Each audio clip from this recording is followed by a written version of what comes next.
Hello everybody, and thank you for watching the first episode of The Life of Mike, a series of do-it-yourself home videos that hopefully people can get ideas from and help them out. What I have in front of me is a shower tent that I bought from Kmart. It's a Northwest Territories. It's a fairly large tent. It has both a shower area and a changing room area, which I'll show you in a little bit. And then what I had to do is buy several components in order to convert this to a hot and cold water shower tent. And I'll go over those components now. First thing I looked for was a potable water tank. This is a 35-gallon tank. And I actually bought it locally from a local supplier, farm supplier actually. And on top you see an RV grade hose that I'll use as my connection between this tank and my water pump. A couple other components I had to purchase was a ball cock valve, which you see here, as well as some brass fittings so I could connect a garden hose type of connection to this ball cock valve. Moving along, you see the hose, and any length of hose will work for this particular application. Mine is a 25-foot hose. What I built on this side of the tent was a A-frame stand.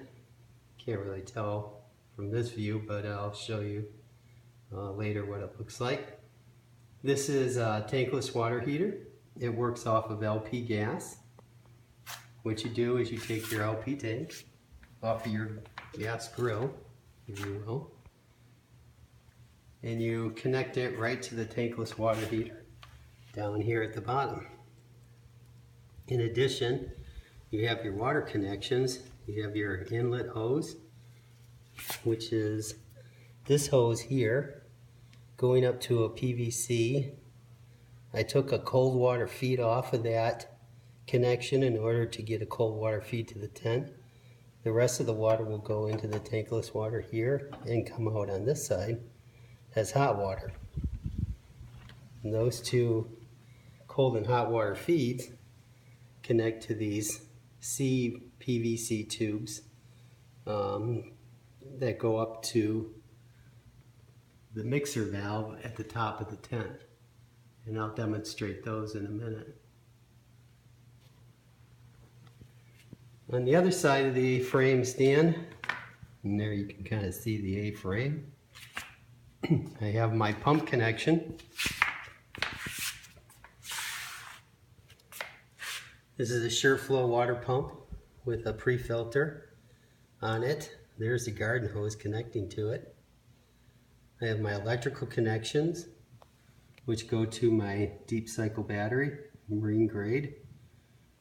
And I also intercepted that circuit with an on-off switch, so I can leave my battery connected and turn the pump on and off by just flipping that switch. Getting back to the connections that go into the tank, you can see these two water lines, one hot, one cold, going all the way up to the top. And what I did was I took a piece of PVC as a support cross beam, and I just connected it to the elastic bands that hold the cover on the tent. It worked out pretty convenient that way. And then I just used a couple zip ties to zip tie the mixing valve to that support beam that goes across the top. I made 3 round holes in the side of the tent that matched up with the hot valve, the cold valve, and the mixer valve. What happens is hot and cold water come up here, they meet together. You control the flow on the other side inside the tent with your valve, and then you have a combination of hot and cold water that comes out here and goes inside the tent. The material that's on the tent is Gorilla Tape, and what I first did was I matched it up on each side with the exact area of the tent that I wanted to compromise by putting a hole in, and that helped keep the edges of the tent from fraying. So that was actually a guy at the department store, actually Lowe's, that helped me out with that.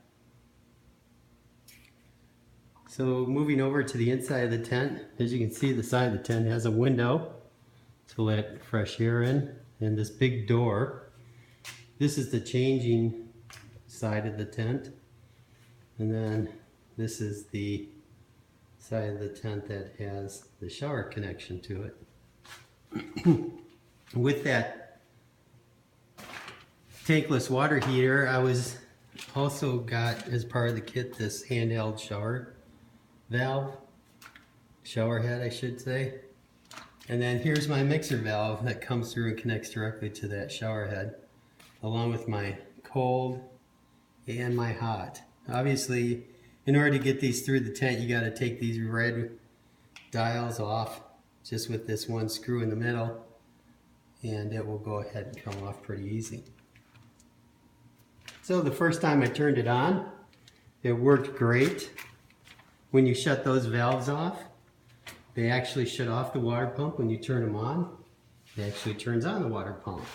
So the water pump can stay on the whole time, and the flow of the water through the water pump turns on and off from a pressure valve. I was lucky enough not to have to make any adjustments to that pressure valve.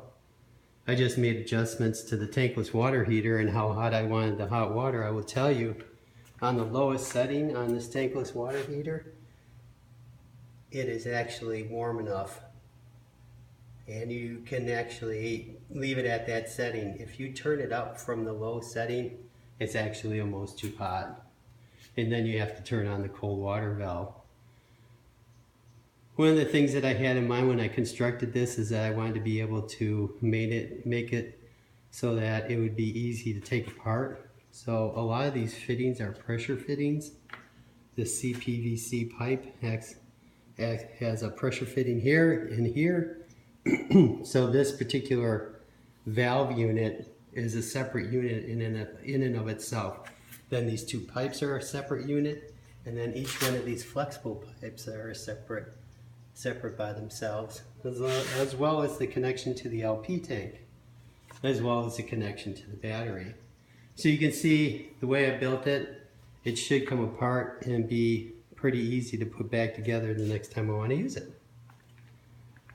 I hope you like what you got to see here, and I hope that you liked my video.